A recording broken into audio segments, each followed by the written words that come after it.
मोहतरम सामीन अस्सलामु अलैकुम वरहमतुल्लाहि वबरकातुहू। मैं सबीन अशरफ यूट्यूब चैनल पर आपकी मेज़बान आपको खुश आमदीद कहती हूँ। जैसा कि आप जानते हैं, ईमान की शाहें हमारा उन्वान चल रहा है, जिसमें आज मैं आपके सामने ईमान की 43वीं शाख बयान करूँगी, जिसका उन्वान है बुग़्ज़ व कीना और हसद का तर्क करना। बुग़्ज़ व कीना का मायनी और मफ़हूम पेश कर रही हूँ। कीना को अरबी ज़ुबान में हक़द कहते हैं। उसका मायनी बुग़्ज़, दुश्मनी और अदावत है। उसका मतलब ये है कि दिल में इंतकामी जज्बात की परवरिश करना और दुश्मनी छुपाए रखना, गोया ये एक तरह की मुनाफ़क़त ही है। बाज़ लोगों ने कीना की वजाहत इस अंदाज में भी फरमाई है कि कीना उसे कहते हैं कि किसी की खुशी से गमगीन होना और किसी के गम से खुश होना। ये एक ऐसी बदअखलाक बीमारी है जिसकी नहूसत से दीनो ईमान दोनों ख़राब हो जाते हैं। इंसान सारी उम्र इबादत और रियाज़ात की चक्की में पिसता रहता है, लेकिन फिर भी उसी मुकाम पर होता है जिस पर पहले दिन था, क्योंकि बुग़्ज़ व कीना की वजह से अल्लाह की इत्तबा व इताअत का नूर दिल में नहीं आता। यही वजह है कि सूफियाए कराम सबसे पहले दिल पर तवज्जो फरमाते हैं और उसी बात पर जोर देते हैं कि दिल तमाम अहलाकी बुराइयों से मुनज़्ज़ह व मुबर्रा हो जाए। उसी का नाम ही तज़किया नफ्स है। कुरान और हदीस में बुग़्ज़ की ममानियत और मज़म्मत आपके सामने पेश कर रही हूँ। कुरान मजीद में सूरह आले इमरान में इरशाद बारी ताला है, है ईमान वालो, गैरों को अपना महरम राज मत बनाओ। ये लोग तुम्हारी बुराई में फ़ायदा उठाने में कसर नहीं उठा रखते और चाहते हैं कि तुम्हें एज़ा पहुँचे। उनके दिल का बुग़्ज़ व कीना उनकी ज़ुबानों से ज़ाहिर हो गया है। जो उनके सीनों में छुपा हुआ है वो इससे भी शदीद है। अहले ईमान को अल्लाह ताला गैर मुस्लिमों और मुनाफिकों की दोस्ती से मना फरमा रहा है, क्योंकि मुसलमानों के खिलाफ वो लोग दिलों में कीना व बुग़्ज़ रखते हैं और मुसलमानों को नुकसान पहुंचाने की फ़िक्र में रहते हैं। इसलिए उनको अपने दिल की बातें नहीं करनी चाहिए। कुरान मजीद में सूरतुल बुरूज में आता है, और उन्हें मोमिनों से सिर्फ इस बात का कीना था कि वो अल्लाह पर ईमान ले आए जो गालिब और काबिल हम्द है।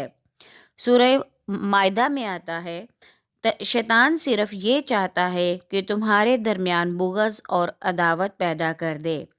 हदीस पाक है, हज़रत अनस बिन मालिक रज़ी अल्लाह ताला अन्हो से रवायत है, नबी पाक सल्लल्लाहु अलैहि वसल्लम ने फरमाया, एक दूसरे से बुग़्ज़ ना रखो, एक दूसरे से हसद ना करो। हज़रत ज़ुबैर बिन अवाम रज़ी अल्लाह ताला अन्हो बयान करते हैं कि रसूलुल्लाह सल्लल्लाहु अलैहि वसल्लम ने फरमाया कि तुम में पिछली उम्मतों की बीमारियां सरायत कर गई हैं। हसद और बुग़्ज़। बुग़्ज़ मोंडने वाली चीज़ है, ये बालों को नहीं दीन को मोंडती है। कसम उस ज़ात की जिसके कब्ज़े कुदरत में मोहम्मद सल्लल्लाहु अलैहि वसल्लम की जान है, जब तक तुम एक दूसरे से मोहब्बत ना करो, कामिल मोमिन नहीं हो सकते। क्या मैं तुमको ऐसी चीज़ ना बताऊं जिसके करने से तुम एक दूसरे से मोहब्बत करने लगो? एक दूसरे को सलाम किया करो।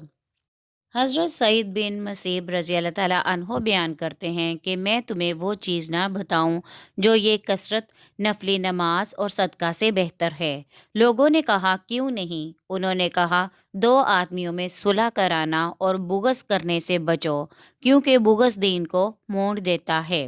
हज़रत अबू हुरैरा रज़ी अल्लाह ताला अन्हो से रवायत है, रसूलुल्लाह सल्लल्लाहु अलैहि वसल्लम ने फरमाया कि हर पीर और जुमेरात को जन्नत के दरवाज़े खोले जाते हैं और हर उस बंदे मोमिन की मग़फ़रत की जाती है जो अल्लाह के साथ शरीक नहीं ठहराता, मगर वो शख्स उस मग़फ़रत से महरूम रहता है कि उसके और उसके भाई के दरमियान कीना हो। हज़रत अबू हुरैरा रज़ी अल्लाह ताला अन्हो से रवायत है, नबी अकरम सल्लल्लाहु अलैहि वसल्लम ने फरमाया, तुम दूसरों के मुताल्लिक बदगुमानी से बचो, क्योंकि बदगुमानी सबसे झूठी बात है। तुम किसी की कमज़ोरियों की टोह में ना रहा करो और जासूसों की तरह राजदाराना तरीके से किसी के ऐब मालूम करने की कोशिश भी ना किया करो। اور نہ ایک دوسرے پر بڑھنے کی بیجا ہوس کیا کرو، نہ آپس میں حسد کرو، نہ بغض و کینہ رکھو، اور نہ ایک دوسرے سے منہ پھیرو، بلکہ اے اللہ کے بندو، اللہ کے حکم کے مطابق بھائی بھائی بن کر رہو۔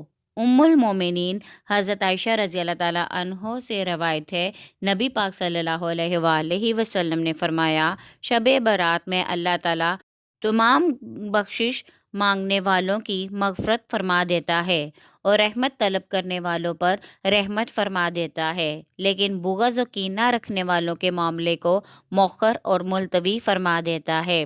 ابن عباس رضی اللہ تعالیٰ عنہ سے روایت ہے، نبی محترم صلی اللہ علیہ وآلہ وسلم نے فرمایا، تین قسم کے لوگوں کی نمازیں ان کے سر سے ایک بال شت بھی اوپر نہیں اٹھتی۔ ایک تو قوم کا امام جسے لوگ پسند نہیں کرتے، وہ عورت جس نے اس حال میں رات گزاری کہ اس کا شوہر ناراض ہے، تیسرے وہ دو بھائی جو آپس میں ناراض ہوں۔ حسد کی تعریف اور اس کی وضاحت۔ اللہ تعالیٰ بے نیاز ہے، جسے چاہتا ہے جتنا چاہتا ہے جب چاہتا ہے عطا فرما دیتا ہے۔ اللہ یبسط الرزق لمن یشاء ویقدر کا مالک ہے، کسی کی نعمت کا زوال چاہنا حسد ہے۔ اسلام میں اس سے سختی سے منع کیا گیا ہے۔ قرآن مجید میں سورہ فلق میں ارشاد باری تعالیٰ ہے، اور پناہ مانگتا ہوں میں حاسد کے شر سے جب حسد کرے۔ امام غزالی رحمۃ اللہ علیہ فرماتے ہیں کہ حسد کرنا حرام ہے۔ اللہ تعالیٰ فرماتا ہے، میرے بندہ پر نعمت دیکھ کر حسد کرنے والا گویا میری اس تقسیم سے ناراض ہے جو میں نے اپنے بندوں میں فرمائی ہے۔ حسد کی دو قسمیں کی جاتی ہیں، حسد مذموم اور حسد محمود۔ حسد مذموم بیان کروں گی۔ حسد مذموم تو یہ ہے کہ تم یہ تمنا کرو کہ تمہارے بھائی مسلمان بھائی پر جو اللہ کی نعمت ہے وہ زائل ہو جائے، خواہ تم اپنے لیے اس نعمت کے حصول کی دعا کرو یا نہ کرو۔ اللہ نے حسد کی اس قسم کو بہت ہی برا جانا ہے۔ ارشاد فرمایا، یا وہ لوگوں سے اس نعمت پر حسد کرتے ہیں جو اللہ نے اپنے فضل سے انہیں دی ہے۔ نمبر 2، حسد محمود۔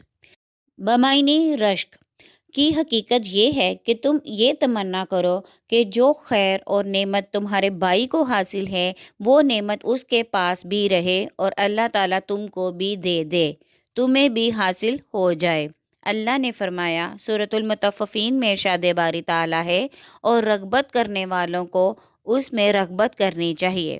حدیث پاک میں آتا ہے، نبی پاک صلی اللہ علیہ وآلہ وسلم نے فرمایا، صرف دو شخصوں پر حسد رشک کرنا جائز ہے۔ ایک اس شخص پر جس کو اللہ نے قرآن عطا فرمایا ہو اور وہ دن رات قرآن مجید کی تلاوت کرتا ہو، تو وہ آدمی یہ تمنا کرے کہ کاش مجھے بھی یہ قرآن دیا جاتا تو میں بھی اس کی طرح دن رات قرآن مجید کی تلاوت کرتا۔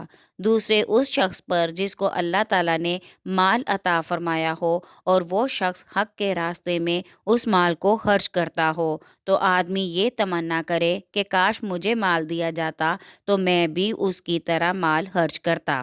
قرآن مجید اور احادیث و آثار میں حسد کی ممانعت۔ اللہ تعالیٰ نے ارشاد فرمایا، قرآن مجید میں سورۃ المائدہ میں آتا ہے، انہیں آدم علیہ السلام کے بیٹوں کے حالات پڑھ کر سناؤ جو سچے ہیں۔ جب دونوں نے ایک ایک نیاز پیش کی تو ایک کی قبول ہوئی اور دوسرے کی قبول نہ ہوئی، تو قابیل کہنے لگا کہ تجھے قتل کر دوں گا، تو اس نے کہا کہ اللہ تعالیٰ اہل تقویٰ ہی کی نیاز قبول فرماتا ہے۔ قرآن مجید میں بنی اسرائیل میں ارشاد باری تعالیٰ ہے، قصہ آدم و ابلیس میں حسد نے ہی شیطان کو حضرت آدم کا دشمن بنا دیا، جسے اللہ نے یوں بیان کیا، اور جب ہم نے آدم کو سجدہ کرنے کے لیے فرشتوں کو حکم دیا تو ابلیس کے علاوہ وہ سب نے سجدہ کیا۔ کہنے لگا، میں اسے سجدہ کروں جسے تو نے مٹی سے پیدا کیا۔ اس نے پھر کہا، دیکھ یہ وہی ہے جسے تو نے مجھ پر فضیلت دی ہے، اگر تو مجھے قیامت تک مہلت دے تو میں چند لوگوں کے سوا تمام اولاد کو بہکا دوں گا۔ سورہ فلق میں ارشاد باری تعالیٰ ہے، اور حسد کرنے والے کے شر سے جب وہ حسد کرے، میں اللہ کی پناہ میں آتا ہوں۔ हज़रत अबू हुरैरा रज़ी अल्लाह ताला अन्हो से रवायत है, नबी पाक सल्लल्लाहु अलैहि वसल्लम ने फरमाया, हसद से बचो क्योंकि हसद नेकियों को इस तरह खाता है जिस तरह आग लकड़ी और सूखी घास को खा जाती है। हजूर सल्लल्लाहु अलैहि वसल्लम ने फरमाया, मोमिन रश्क करता है और मुनाफिक हसद करता है।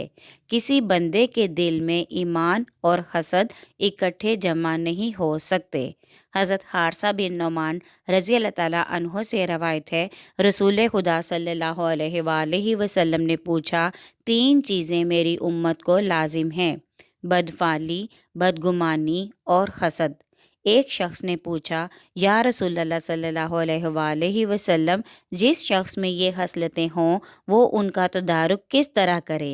आप सल्लल्लाहु अलैहि वसल्लम ने फरमाया, जब तुम हसद करो तो अल्लाह से इस्तग़फ़ार करो, और जब बदगुमानी करो तो उस पर डटे ना रहो, और जब तुम किसी काम की बदफाली निकालो तो वो काम कर गुजरो।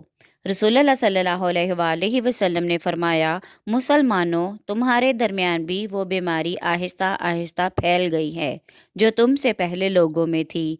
इससे मेरी मुराद बुग़्ज़ व हसद से ये बीमारी मोड़ देने वाली है, सर के बालों को नहीं बल्कि दीनों ईमान को। हजूर सल्लल्लाहु अलैहि वसल्लम ने फरमाया, लोग उस वक़्त तक हमेशा खैरियत में रहेंगे जब तक कि एक दूसरे पर हसद नहीं करेंगे। हजूर सल्लल्लाहु अलैहि वसल्लम ने फरमाया, हसद करने वाले, चुगली करने वाला और काहिन मुझको उन लोगों से और उनको मुझसे कोई ताल्लुक़ नहीं है। हजूर सल्लल्लाहु अलैहि वसल्लम ने फरमाया, 6 किस्म के लोग 6 बातों की वजह से क़यामत के दिन हिसाबो किताब से पहले ही दोज़ख में जाएंगे। अर्ज़ की गई, या रसूलल्लाह सल्लल्लाहु अलैहि वसल्लम, वो कौन लोग हैं? फरमाया, मेरे बाद आने वाले हुकाम जुल्म की वजह से, अरब लोग असबियत की वजह से, दहकान तकब्बुर की वजह से, ताजर खयानत की वजह से, देहाती लोग जहालत की वजह से, और अहले इल्म हसद की वजह से। हज़रत अबू हुरैरा रज़ी अल्लाह ताला अन्हो से रवायत है, नबी अकरम सल्लल्लाहु अलैहि वसल्लम ने फरमाया, जो हसद करे वो हम में से नहीं है।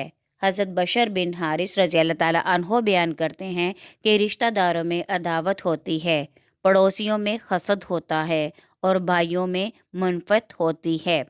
अहनफ बिन कैस रज़ी अल्लाह ताला अन्हो बयान करते हैं कि 5 चीज़ें ऐसी हैं जिस तरह मैं बयान करता हूँ, हासिद के लिए कोई राहत नहीं, झूठे के लिए कोई मरवत नहीं, हाकिम की वफा नहीं, बोहील का कोई हीला नहीं, और बदहुल्की की कोई सियादत नहीं। हज़रत अब्दुल्ला बिन मसूद रज़ी अल्लाह ताला अन्हो ने फरमाया कि अल्लाह ताला की नेमतों से कौन अदावत रख सकता है? फरमाया, जो लोगों से अल्लाह की दी हुई नेमतों की वजह से हसद करता है। आसमान पर सबसे पहले अल्लाह की मासियत हसद की वजह से हुई, जब इब्लीस ने हज़रत आदम अलैहिस्सलाम से हसद किया, और ज़मीन पर सबसे पहला गुनाह हसद की वजह से हुआ, जब काबील ने हाबील से हसद करके उसे कत्ल किया। उम्मीद है आज की ऑडियो आपको पसंद आई होगी। पसंद आए तो लाइक करें, शेयर करें और कमेंट में अपनी राय का इजहार ज़रूर करें, और चैनल को सब्सक्राइब करना हरगिज़ ना भूलिएगा। शुक्रिया।